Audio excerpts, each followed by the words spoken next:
I came across a tweet. I still cannot find that tweet, but it stuck to my brain, and I was like, I have to make a video on this tweet. The person said, "You will never see Kwankwasias asking how we will protect our vote, or how we protect our vote." Because you see, that's a common term when I make videos and I'm talking about 2027. I see a whole lot of Nigerians, Nigerians asking how will we protect our vote. It's a common phrase. You see, from Nigerians that are mainly in the southern part of the country, right? How do we protect our vote in this thing? Aberu, this one, that one.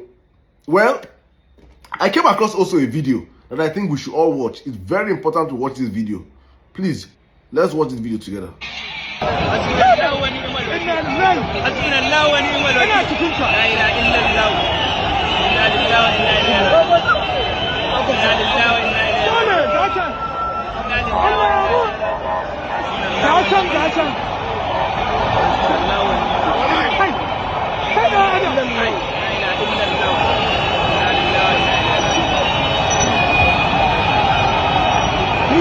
But for the benefit of doubt, because of probably the language that was being spoken and the clarity of this video, this is actually, let me read the tweet that followed this. In 2023, the Kwankwasia movement under the Rabi Kwankwaso ideology and the NMPP escorted ballot boxes and result sheets in their thousands to INEC coalition centers in Kano State. The videos are all over social media. They did not just escort ballot papers, they turned up in their numbers and stayed up till past midnight to ensure their votes were counted.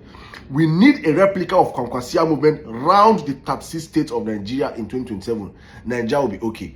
This is what I've been saying for so long, that for us to be able to get 2027, the safest route for us, I believe, was if the opposition was united, they would not have divided votes, it would have reduced the workload on Nigerians, because when those people like the opposition, they all have interests, so they would have come out to protect their interests together. But if it is a divided mandate we are going to 27, it is important to understand that the Kwankwasia movement is what we must follow.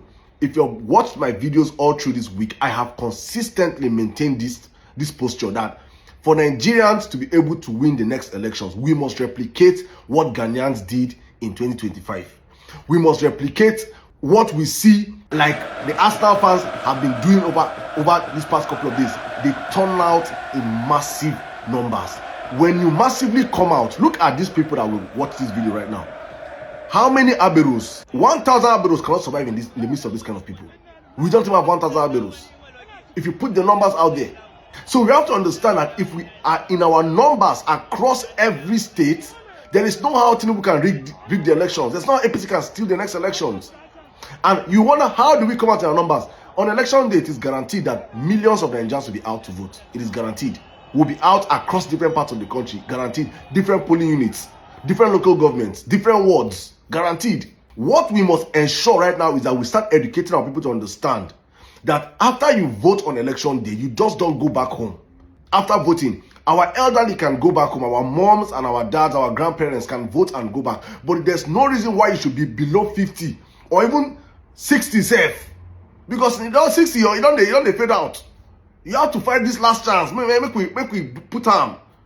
You should not be below 60 and say you're going back home, except you have a condition that doesn't warrant you staying outside. But if you're underneath 60, you should make sure that you mobilize everybody from your polling unit. First of all, the votes in the polling unit must have been counted. You guys have recorded the votes with video evidences and everything. Then you escort that vote. First of all, and while you people are in your polling unit, you do not allow any intimidation. Nobody should come and intimidate you people. There's no reason why you people will be in a polling unit and you say that thugs are coming. And you see able grown men and women running away. 5 thugs to come and pursue like 200 people away. How? That mentality has to change. We have to be ready to stand up and understand. It's either we fight for 4 days and save our future, or we chicken away and become slaves for the next 4 years. The choice is up to us. Nothing good comes easy. Nigerians we have to start understanding this. We cannot all run away. And so let's go back to what we have to do. We have to protect our votes from the polling units, ensure that it is all put into the IREV, into the beavers and everything, imputed and everything. We have our result sheets. We know the counting from each polling unit. You now escort your vote from the polling unit to your wards, your ward coalition centers, which is actually, I think, the local government coalition centers. if you guys are in your numbers, you all aggregate at the local government collection center. That is when the first rigging starts. And when from there, you guys insist in your numbers, you stay there, the real votes are counted, because when they see the numbers of people that follow their votes and come there, they cannot change the numbers there. They can't change the numbers there. And then when you people are done with your aggregating of your votes in your local government, this thing, you people start marching to your state rec across the states. Yes, not everybody can go, but at least you people can now mobilize yourselves every state. If it is a big truck, whatever it is, you people mount, start marching towards the state rec. Every state. Look at how these kind of people are working. It's a sacrifice that we must sacrifice. That spirit of sacrifice in Nigeria, we always do it for ourselves. We have to do it for the country now.